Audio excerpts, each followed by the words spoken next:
My name is Aram, my pronouns are he, him, and welcome to Godsfall. My name is Matt, my pronouns are he, him, and I'm playing a level 1 character. When we last left Sigma, his band of Sun Elf scouts had spent months training him for the desert as others gathered supplies and made plans. Once prepared, they set out into Ryzan's Torahora Desert with a single goal in mind: to find and plunder the old Temple of Siforr. It's more like if his flesh was made of the palest ivory, but could move and dance, and he's just like one of the most beautiful creatures you've ever seen in your life. And he's just standing there. He's within 30 feet? Mm-hmm. Okay. Does he have to roll the wisdom save? No, yeah, maybe not. He's a concrete presence. That's fine. Yeah. That was the intimidation thing. Yeah. I will just simply nod, and agree. Like, I'm glad you turned that. Thanks for turning the shower off. I appreciate that. That's real nice. So you have been watching us journey across this desert. I am Sigma. You have guided the Sun Elves in your previous life across this desert, and I call out your name. I seek your temples to ask you a few questions, but it is good to make your acquaintance. As I fumble with a greeting, right? Sure. So this is a creature that I know. I'm a little more confused. I don't know if I'm trying to, because remember I was like, are all gods like this? Do Right. all the gods feel like they're this isolated, weird thing? So Sure. Unsure how to act, and I'm kind of frustrated with myself because of it. But Maybe Ayus just needs a friend. maybe I'm going to just, in my mind flayer form. Sure. Pleasure to meet you. And the little boy just kind of looks up at you. Head kind of tilts to the side. And they point. And just point off to the south and the west. Sorry, off to the south and the east. I do not look away. Right. Instead, I want to ask, Do the old alliances hold firm? Puts their left arm down that they're pointing with. Extends their right arm, and there's a branch just in their hand. It seems to almost fall out of their sleeve. And they begin to draw in the sand in front of you. And as they draw, the pictures kind of almost come to life. So it draws a circle, and then sand falls away from that circle, and a moon rises out of the desert, this tiny moon, and begins to turn in front of you. Then they draw lines and contours in the sand, and it begins to form into the edge of Khalgun, and the planet begins to rotate, rise up out of the sand, rotate, and then rotate back into the sand. You're just seeing that part where the moon touches. strikes it, yes. And then begins to draw other things, and you see the Temple to Siforr. You see a little bead, a couple animals kind of dance about. You see a pig that turns into a giraffe, that turns into a seal, that crashes it back into the ocean waters. There's all these weird little things that you're being shown, and then they put the stick down firmly into the crust of the planet and flick it backwards, and time rotates backwards. And then you see the moon, and then you see directly beneath the moon, you see this flower that is all flowers, all petals, all leaves, all thorns, all vines, everything, every bit of life for this flower exists in one moment. Yes. And there's a connection, and then there's a shattering, and then the earth kind of rotates back to where it is, and you see the moon and you see the flower, but they're separated. You speak in or don't speak in riddles. They draw a box around them in the middle of the air as they're facing you. So in between you and them, they've drawn an outline, this tall, thin rectangle. And gold traces it through the air until it becomes a frame. And then inside the frame, a mirror appears. You can see through the mirror to see them, but you also see your own reflection over them in the mirror.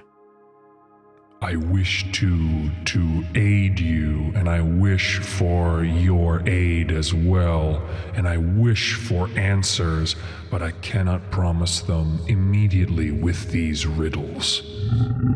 I may call on you, you may call on me, but before I leave tonight, please answer me plainly at least one question.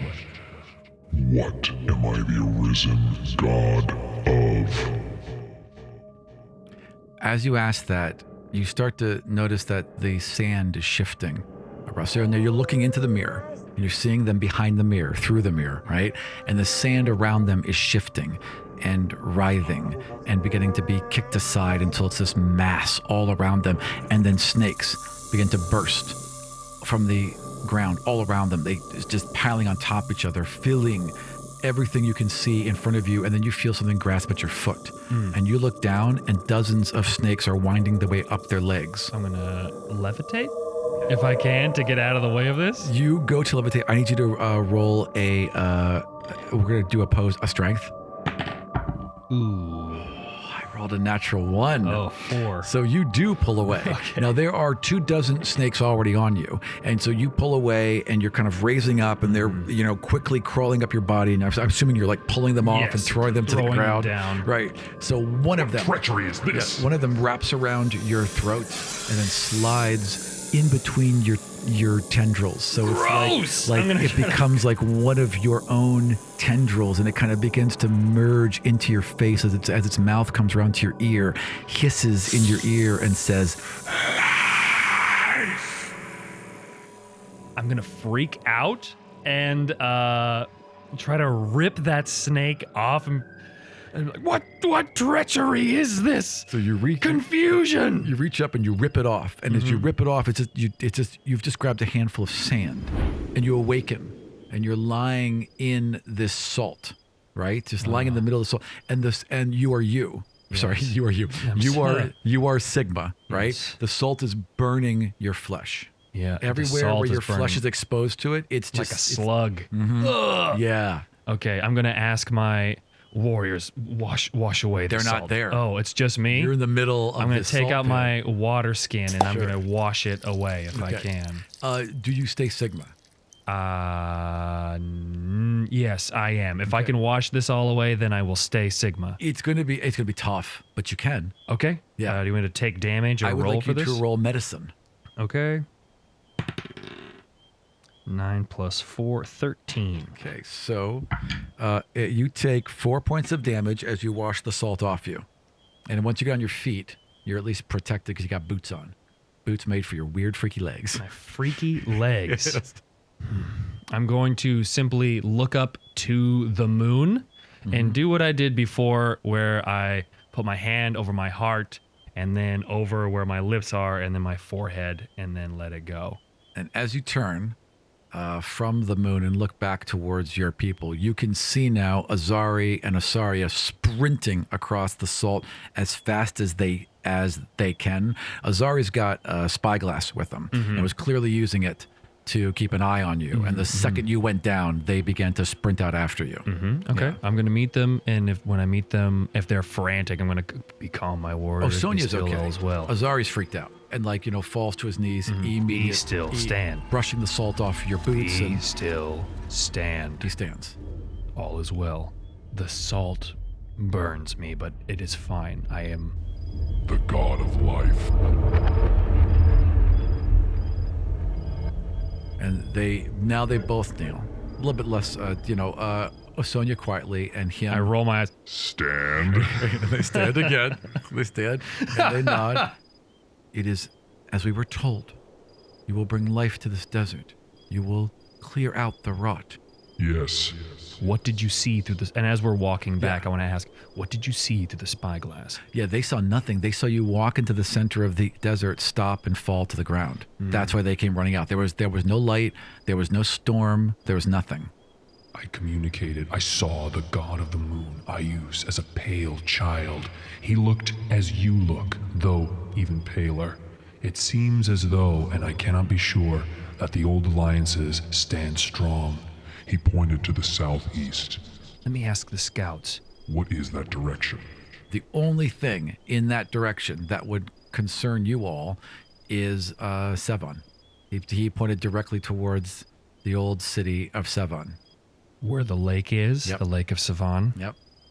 a smile creeps over my tentacled face. That's got to be really upsetting. Right. And I put my hand over my own heart, and I hope my warriors do the same. And we all just Where say, is your heart? Is it in the same place as theirs? Yeah, totally. Yeah, is it? I don't know. I'm going to put my hand over my chest I'm then. gonna put my hand over my heart. Right, over my forehead here. I'm going to put my hand on my chest. Yeah, right. That was just instinctive. I don't know. Do illithids have hearts? I imagine they have. I imagine they'd have to, because their organs would be similar to whatever they came from. So sure, they'd have hearts and nervous systems and everything else, right? And whatever else. Yeah. So I want to put my hand over my squeedly spooch. And That's fair. That's another Invader Zim reference. And I want to just say with them, They can never corrupt us again. They can never corrupt us again. They can never corrupt us again. Yes. And then want to return to the mounts.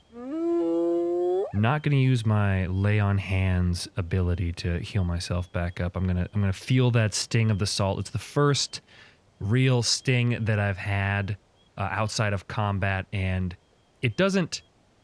I mean, it does sting, but a warrior, and I try to be a warrior. These Sun Elves show themselves to be servants for sure. I have yet to see them actually be warriors, and I've got to be able to take damage at least. I've got to be able to take something. So I'm gonna stick with the salt. One of the so you kind of sit, right? I'm gonna ask them also. Can I get a water? I require a water skin. One of the scouts, Varan, immediately has both a water skin and a wine skin for you. The wine skin is filled with white wine. It's not cold, but he's thought to bring both. Wow. And he delivers both to you, and then just seems to hesitate. Like normally they would just give you what they want and then leave, but he hesitates for just a moment at your side. Why do you hesitate? And he looks down at your arm, and he reaches into his pouch and he pulls out this little vial.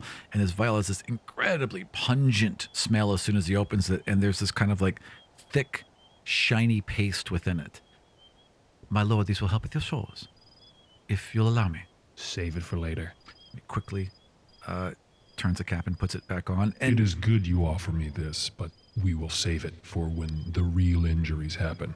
Taking back Lake Savon will not be easy, and there will be injuries. Of course, my lord, whatever you need. And nods, again hesitates for just a second. And in that moment, there's this pull you feel. There's a familiarity. Detect thoughts. Okay, you're inside his thoughts, and you see imagery of Varan and Oris. Yes, they were friends. There was an intimacy. There was a closeness between them. And it never really got far. But there was definitely a pull that those two felt towards each other. And again, you felt it. He didn't feel it for you necessarily, but knows that Oris is you and therefore does kind of feel it for you. They're all trying to negotiate their feelings as well, you know? Yeah.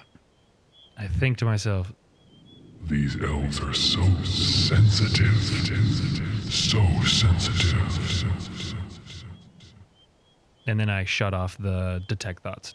All right, and then Varan just goes about their way. They all, they don't set up full camp here, but everyone decides to rest here. It's been a day. Oh, it's and about to be it's daylight again? It's getting close enough that it wouldn't make sense to keep going. So they all kind of like set up camp at the edge of the salt flats. Okay. Are we low on water? Do we have plenty? No, you got plenty of water. You've been hitting reserves all the way here and finding sources all the way here. It's been really, again, with what you can do, really easy. The salt water is undrinkable, obviously. Yeah. But you have your own. And I've got these weird microbes, I guess. I don't know what else. He's got this weird salt microbe. You don't know what this is. This could mean there's this giant salt flat in the middle of the desert. What was it? What does it mean? Why was some reflection of Ayus here? This may sound strange, my warriors, but... Who are you asking? Azari. Sure. Don't kneel. Azari. Right. Azari's just buried himself in the sand in front of you. Right. Yes, my lord. Azari. This may seem a strange question, but... Was this salt flat here before? He doesn't know. This is a little outside of their range, and most of what Azaria has known has been Azaria was young when they came, well, youngish when they came to these lands, and they came from the north, so he isn't actually that familiar with some of these places and doesn't know what this was before. It's maybe a little bit before his time, even. Any of the other warriors here?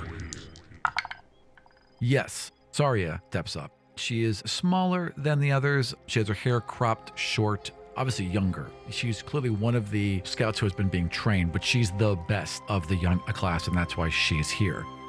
There was a lake. Well, this is a lake, but at one point it was a greater lake, and much of it was destroyed by Siforr, but this used to be a lake where worshippers of Ayus would come, and they would dance upon the waters.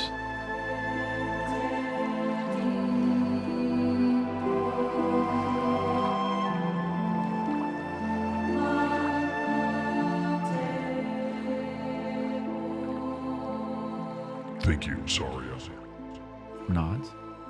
All right. Let's. Are we about to rest, or are we gonna continue? Let's say that this is part of the rest. Like you guys yes. talked for a while, then you slept for a while, and then is there anything else you want to do?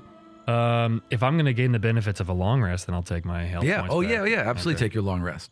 Heal up. Have those gross little flesh sores heal on your disgusting translucent skin. The skin of the god of life. Yes. I know. It's still gross. Right. That is something to ponder on, by the way. Yeah. The skin of the god of life. Of life. When you heal entirely. Like those wounds just close up. Your skin is unblemished. It's perfection. You were in a perfect world where like you never really face any challenges, but you can still cut yourself once in a while. Small accidents would happen now and then. Let's say that you were dissecting something and you accidentally cut into your own palm.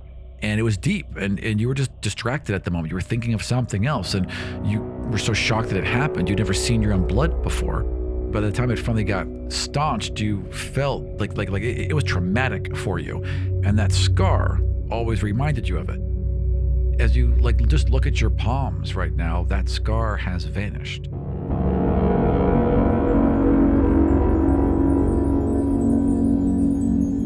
I overflow with rejuvenating magic. Let us continue on. All right, so you guys all pick up the next day, and you head on out. The rest of the journey goes unremarkably. It is hot, certainly during the day. It is cold as hell during the night, but the cycles of day and night are unremarkable. Very quiet, very contemplative, almost to the point where you're not really sure what this is, but the word boredom comes out to you. It's something that is very odd. Like you always had whatever you wanted at your fingertips. Any music, any entertainment, any enlightenment, any frivolity, game, whatever was just there, and you could use it, and you could touch it and use it whenever you wanted to. Here, there's so much time in your own thoughts, so much time spent there, that this concept of boredom is now becoming something, and it's not something you like. It seems exhausting, frankly. Yes. Okay. Well, what I want to do then is I want to use the healing abilities, or I'm thinking of ways that I could use my healing abilities to my advantage. And what I want to do is when a creature or when the Sun Elves do something that I like and answer a question, I will, if I have the pool available, I'll lay on hands and I'll try to heal them as best I can. Yeah, and even if they aren't wounded. Good, my warrior. Yes, Heal exactly. them. Like maybe someone's pulled a muscle, or anything, or someone got sand in their eyes and like maybe scratched their cornea, or they catch their leg on a bit cactus. Their tongue. I mean, They bit their whatever. tongue. Or they're just tired. Right? Like all of these things could be affected by your magics, by your rejuvenating magics. Right. And everyone who gets a taste of it, when you're like one day away from your journey, The ruins of Siforr. you hear kind of a muffled grunt, and you see that Zarya is clutching his hand and is clearly wincing in pain. Okay, what is wrong? He had dropped his dagger and was reaching for it, and something bit him and is now wriggling back into the sand. Ooh, I want to try to catch that thing, whatever that is. Sure. Or like You can sense it. You can sense the life. Yeah, I in can it. sense that thing. So it can go and rest and whenever I can detect it later, but I will tell Azari to come close. Okay, and he does. Hold up your hand. And he does, and his hand is swollen. And it's already swollen and red and angry. Okay, I want to do lay on hands. As you hold his hand and try and push the healing into it, it's not damage. Whatever this isn't damage. It's something divine. It's something divine? It's something divine. I tell him that there's something deep at work here. And then I want to use my detect life to find where that slithering thing is now resting in the sand. Sure, it's like moving north. Like you can see it moving north. Okay, I want to. And is that the direction of the ruins of Siforr, or is it going? No, it's back where you were. It's back where you were coming from. Oh, it's going away. Yeah. Stop. Right. We something has come up. Something has come up here. Sure. Okay. I want Azari go see Asonia. Right. Stay close, and we are going to. I mean, at the pace that this creature is slithering away at, we're going to try to catch up with it, and I want to try to gauge how big it is based on its life force. Yeah. Yes. Yeah. I want to also ask what happened, Azari. Right. Azari lit the same thing that you kind of interpreted. He dropped his dagger. He reached down to pick it up, and out from the sand popped this cobra that just bit him on the hand and then ran off like it was waiting for him. You kind of subconsciously slide into Oris for a moment, only because he was so much better with animals. Okay. Now they freaked out around you. Okay. So like if the camera's following your boots, you can like see your purple spindly legs kind of like shift into elven legs, right? You know, and then you can just see them like kind of walking just above where this snake is moving. And as you close in and you're sensing the life and you have your hand out, right? The snake begins to move slower and slower until you're just standing over it. Okay. Then what I would like to do is I'm going to cast a spell. Okay. I'm going to cast Command. and I'm going to say Submit. I reach down and I want to grab the snake and I want to pull it out of the sand. So it's almost as if the neck reaches up to form a handle. Yes. So as your hand clasps around it and you pull it out of the sand and you're holding a crystal snake. Crystal. Pure crystal. I'm going to cast another spell. Okay. Detect magic. Yeah. It radiates with transmutation magic. It radiates very, very strongly with it. And I do have my divinity detect poison and disease. Yeah. So No poison, no disease. no poison, no disease. None. Okay.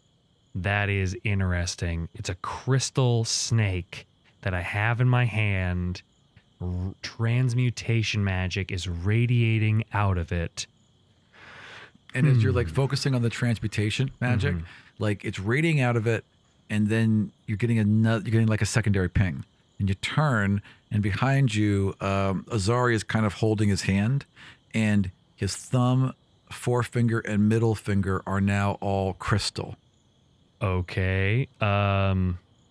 His thoughts are both fear and joy. He's elated that he's been chosen. He's fearful of the transformation, but he's elated that he's been chosen.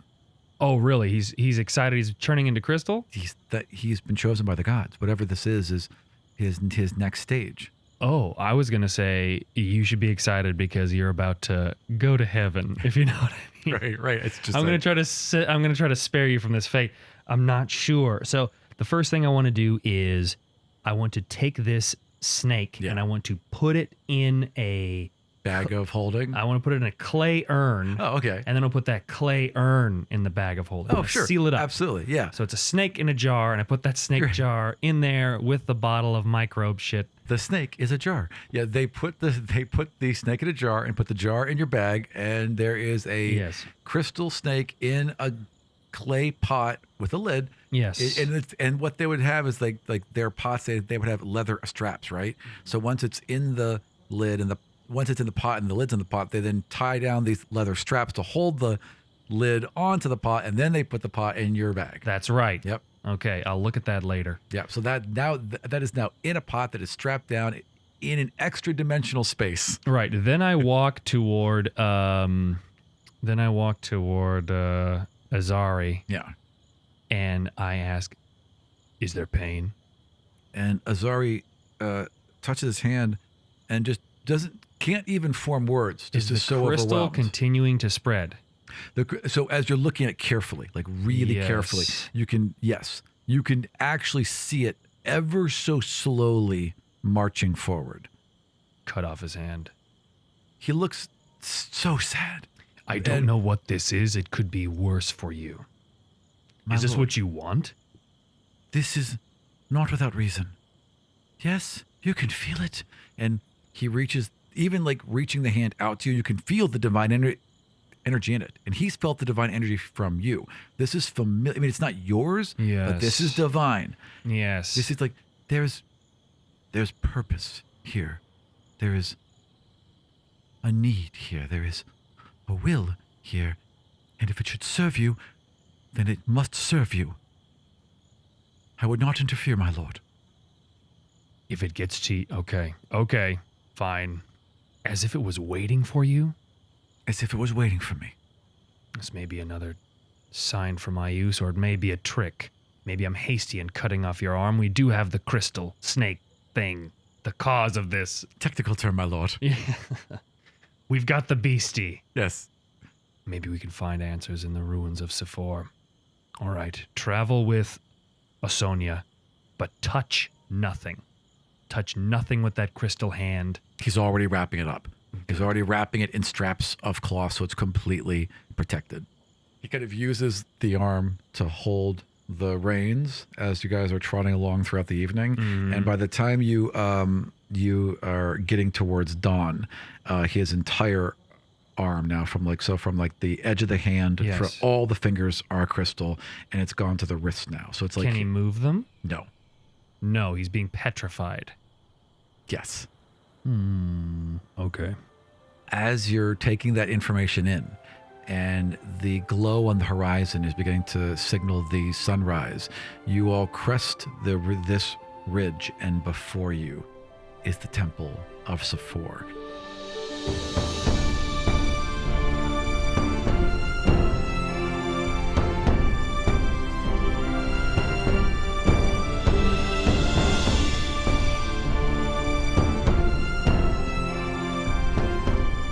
Set in the back of a giant sand dune, where the sand's kind of like creeping over all the edges of the city.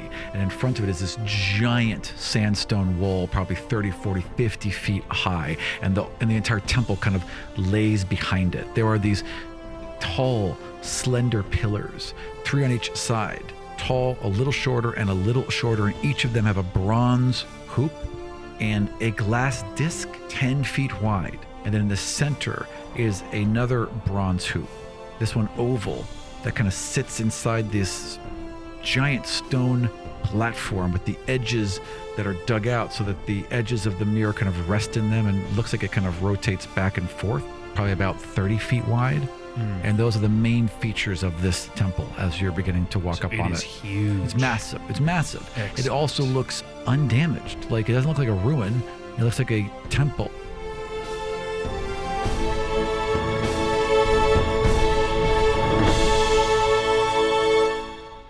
There's a couple flashes in your memory, some ideas of it. Maybe you've seen some drawings and some paintings. Maybe there's a first-hand view, but you're not sure. It's sometimes difficult to... Yeah, maybe one of the traders had seen this in person on the road. Something. Especially when it's very old memories with these elves.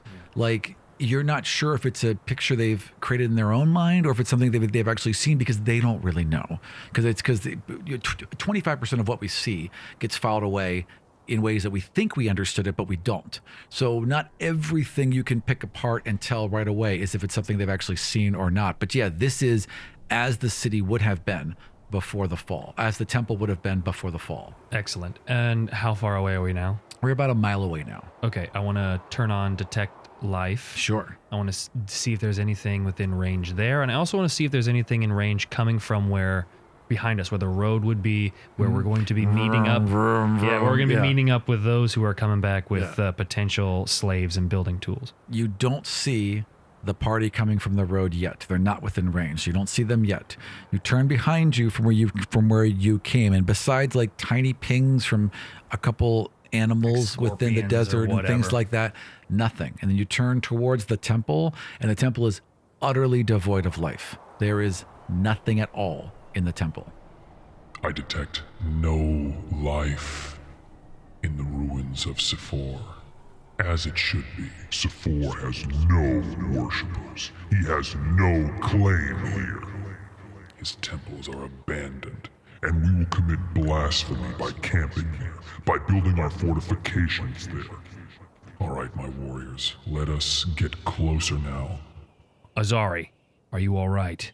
Azari, again, his whole left hand is glass. He's bathing it a bit, but he nods. He seems perfectly happy to continue. And it is starting to get daylight, so shelter would be helpful. Let us get inside the ruins. Let us look again at your hand.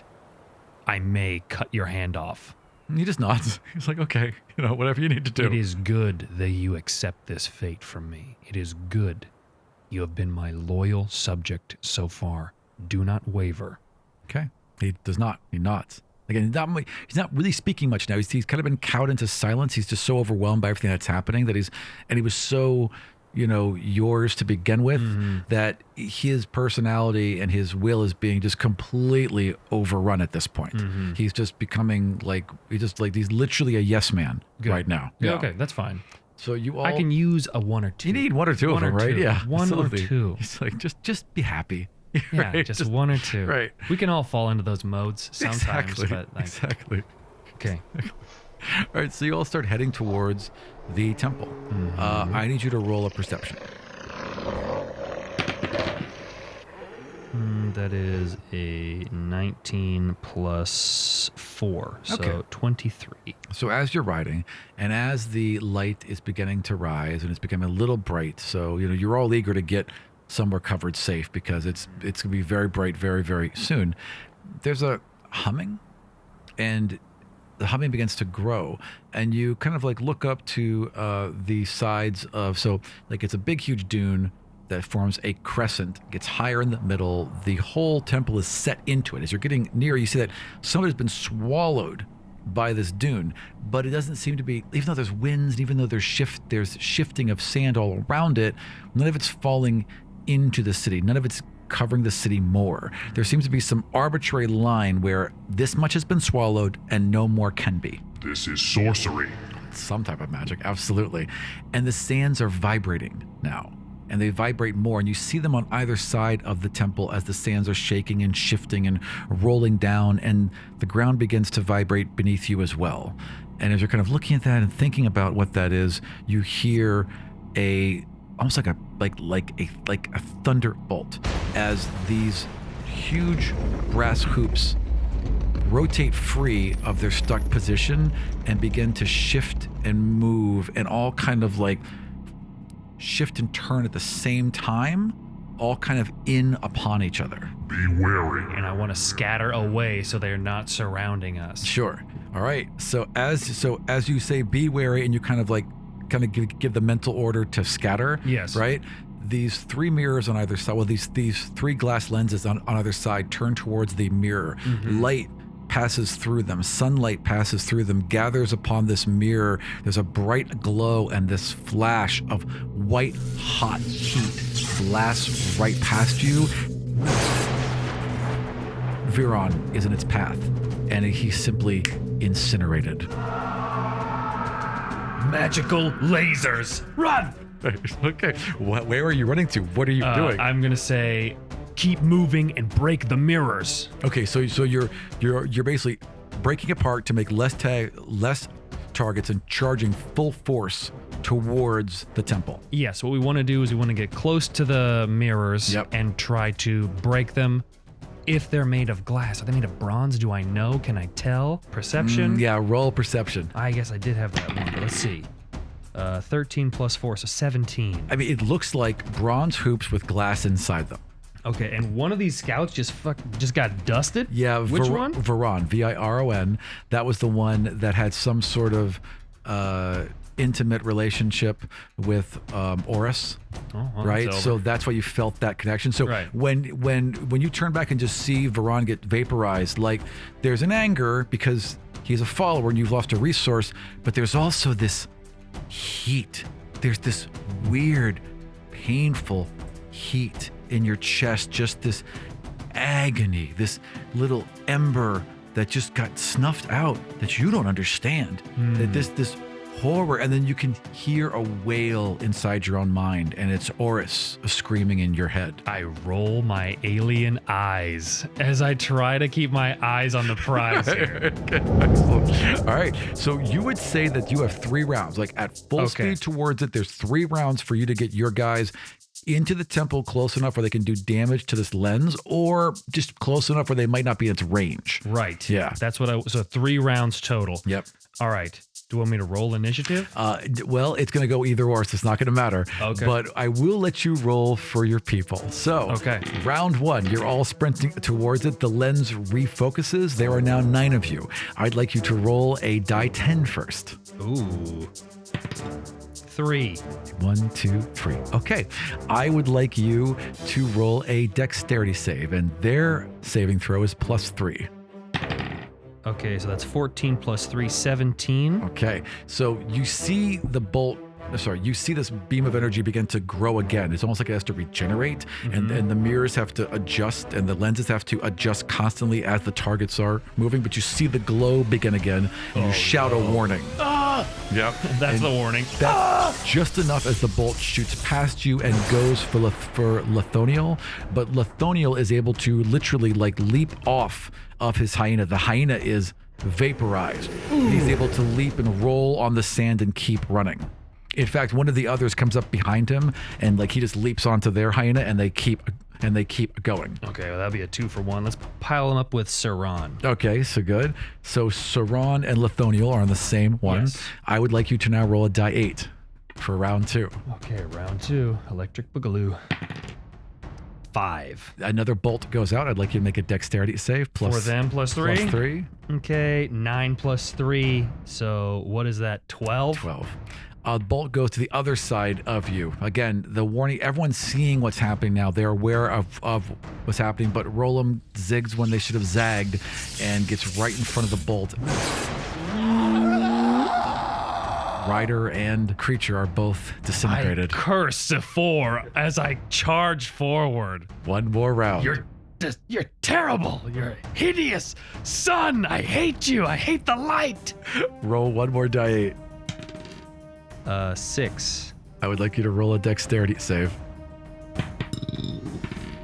19 plus 3, so 22. The bolt fires what you feel like is directly at you, and you move to get around it, and it's this slow motion, and you would even realize that you had turned into Oris. Oh. But you had. Oh. And his dexterity and his, like, it's almost a reflex thing now, right? So you turned into Oris, you easily moved out of this way of this bolt, something you didn't think you could do. And time seems to slow down as it passes you. It goes right for Azari. Okay. And as Azari can't get out of the way in time, they couldn't see it coming because you were in the way. They put their hand up. The crystal is gonna... The light strikes their crystal hand. The light bursts in all directions around them, and you hear a horrible scream from them as they fall from their saddle, but the hand catches up in the hyena and they're still drug through the sand, and you all kind of get to the edge of the city where the wall is. Now there's this 50-foot wall in front of you, but you're at the edge so the beam can't hit you. It kind of like cuts across the sand in front of you, leaving a line of glass as it does, and then the city seems to go quiet again, and Azari is just leaning against this wall. His entire arm is cooked where the glass met it, but he's not dead. I am going to lay on hands. Sure. And I'm going to pump into him 10 HP. Sure. 15. Yep. He could take 20. I'll But pump in the full 20. all right. That's fine. All right. So you get off your mount. You walk Yes. over. And how does this work? So here's what's gonna go. I'm still Horus at this point, and as I'm cursing Siforr, like I am stomping in a huff over to Azari, like Siforr, I cannot believe his treachery knows no bounds. as I'm going to Azari, and then I'm going to kneel down, like, Be still, my warrior. Reach up your hand. and I'm gonna put my hand on his chest, and I'm going to pump in that health. Like, do not touch me with that crystal. Sure. I don't know what magic this is. Yeah. I shouldn't even keep you. I should cut your hand off where you stand. I wanna. Frustrated, I am pumping the healing energy into this, and then I'm going to try to rally the rest of my scouts. Sure. So you pump all this magical energy into him, and you feel it like go through his chest, and like his whole back was ripped up because he was a drug, Drag, and his is whole it dragged? Is it drug? it's drug. We went over this a million times. It's Oh, drug. yeah, you I said did. dragged You over did, and over. right. Yeah. I do the same Drug, thing. yeah. Dragged, So- drugging. Yeah. They've been drugging. They've been drugging. So they're all the burn marks and scratch marks on their face and arm heal. It heals down their forearm, and it heals like perfectly right up into where it hits the glass. And then there's like you just get blasted backwards. There's this weird feedback. There's this point where you can feel your divinity clawing through them. And all of a sudden, you can feel, like as it gets close, just before it touches, you can feel the divinity coming from the hand, moving up the arm. And there's this bridge that forms between them for just a second. And then you get blasted backwards about 10 feet. So you kind of end up on your back, and there's this, and the whole sand begins to vibrate as you're lying there. Okay, get up. I'm Yeah. gonna get up and get my back against the wall Yep. again. And so you don't have to roll. Okay. You get up and press just as this bolt of searing light blasts within feet of you.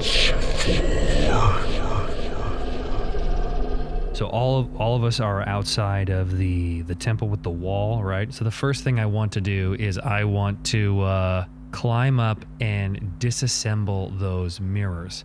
As soon as the caravan comes from however long away, if they Right. come during the day, they're going Right. to get burned up. All right. So Unless from- you can somehow disable it. Right. So from behind, can I get behind the mirrors? Like, is that how this works? So you are at the area behind you is there's this kind of like rounded wall that's about 50 feet high. 50 feet high. Yes, and is just plain, just a Mhm. there's no footholds, there's no openings, there's no Right. doors. It's just this rounded area of stone. Okay, this is stupid. I'm going to use levitate to levitate up to the top of this wall. Okay.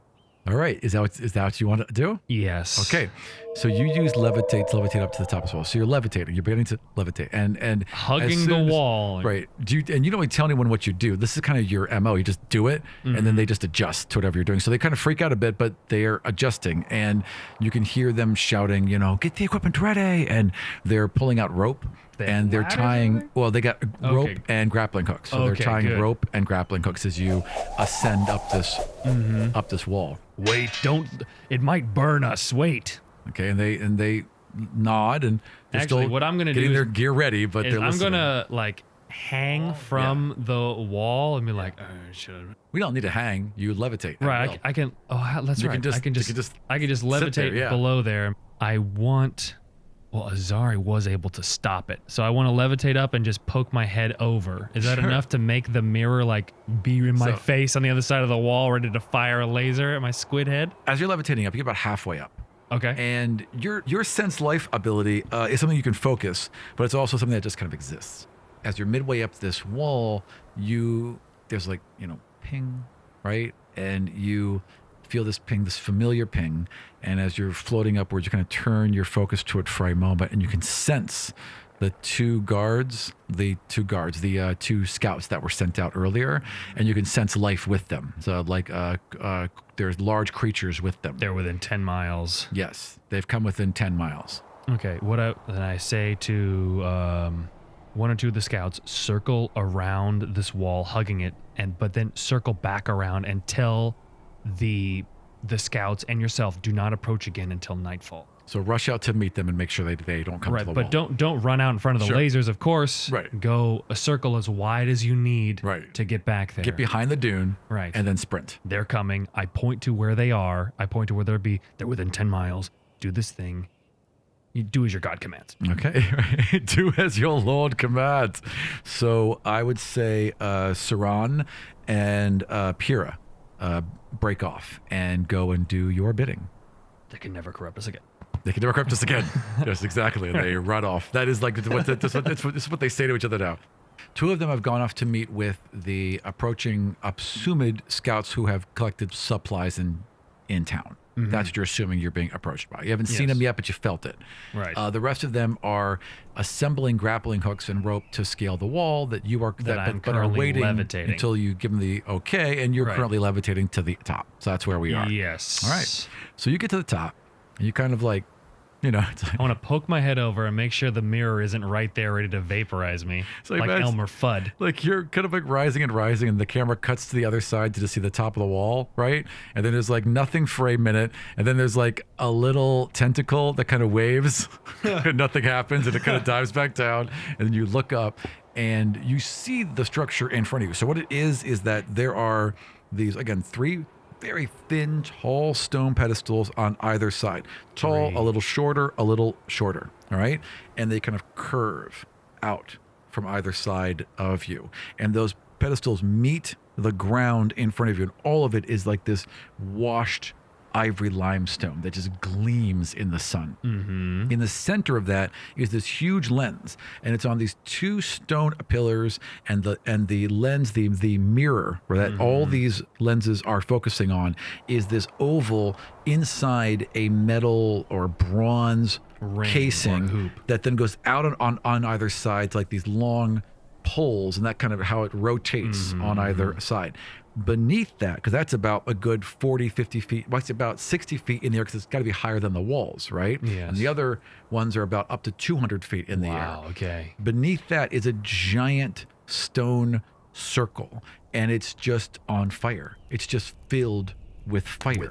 There's this. It's underneath this there's lens. A pit that seems to go down forever. You cannot see the bottom of it, and it's filled with fire. Okay, how far away? Oh, so let's say I've levitated to the top of the wall and I'm looking down on this scene. So there's like 50 feet below me. How far above the pit of fire is the lens? Okay, so the lens is about 60 feet above the pit of fire. Okay, and then there's just just enough to get over the wall and be able to fire over it, which is why I couldn't fire down into where you were, because it doesn't have the angle. Okay, so it's reflecting the light from that fire? No, it seems like the lenses were shining light onto the mirror, and then that mirror was directing that light in a burst outward. The fact that there happens to be a giant pit of fire under it just happens. Seems to be coincidental. Seems to be weird. Okay, so what I want to do is I would like to go to... Can I position myself near the... Can I levitate and attack, first of all? Yeah, absolutely. You can levitate and attack, because holding your levitation is a bonus action, and moving up and down is a bonus action, but just remaining in place is a free action. So yeah. Okay. What I just didn't know if it requires concentration. If you get struck or hurt, you could lose concentration and fall. Yes. Into the pit of fire. That'd be terrible. Well, don't hover over it. Yeah. So it's not like if you go over the edge, it's not directly over the edge. There's like a good 50 feet before you get to the ring of fire. Right. What I want to do is I want to try to crack that gigantic lens. Okay.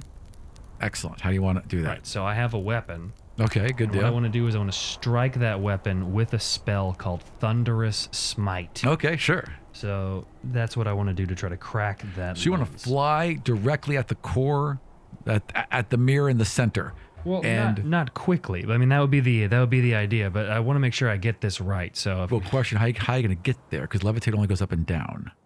Oh, it doesn't go over. No. Oh, okay. Yeah. So let's say I'm levitating and I'm on top of the wall. Okay, so would you want to just step on top of the wall and see what happens? Well, not when you say it like that. I'm just asking. Not when you say it like that. Might be fine. It I'm just might asking be, if that's it what you might want to be do. Fine. And the top of the wall, by the way, it's like not like a normal, like you would picture a here we go. This is why I European wall, didn't. This right? is why I didn't do it. Yes. Imagine just like it's perfect. It's made of lava. It slopes ever so much towards the top, so it's a little more narrow at the top than it is at the base, right? And the top is just flat.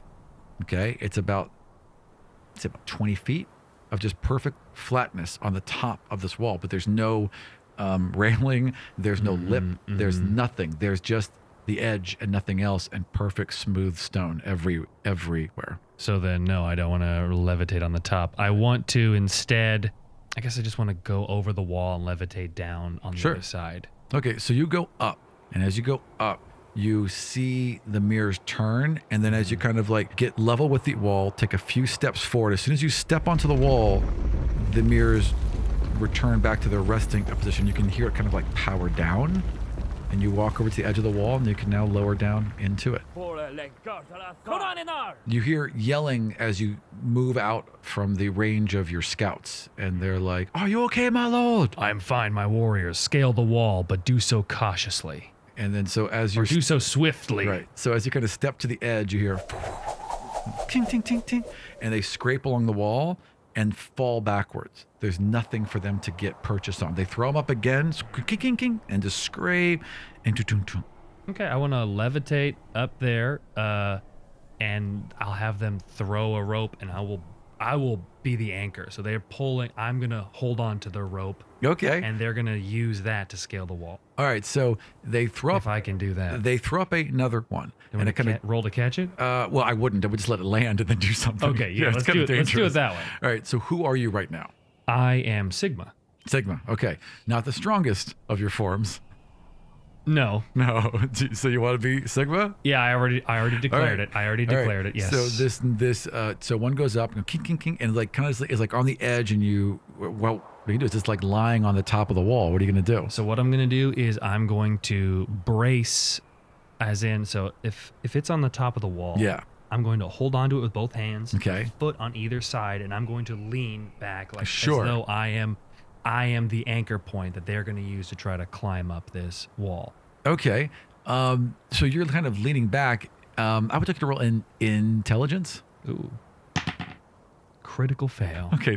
All right. So you lean back as if you're on a sailboat, right? Yeah. Okay. And you're holding it in your arms. I need to make a strength check, and you're trying to hold.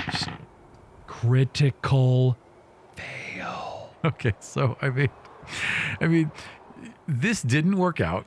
So you're holding and into the pit of fire. Yeah. So you're holding and you're holding and you're holding, and Saria, who is again the smallest, starts first, and she begins to climb, and you can feel your strength ebbing almost immediately, but you hold and you lean back more, and you like, okay, this is sensible, this is going to work, it's going to work, and then it just rips out of your hands, like you just can't hold, and she's about 20 feet up, and so you're a scoosh and a cry, and like this, and like a sickening wet shattering.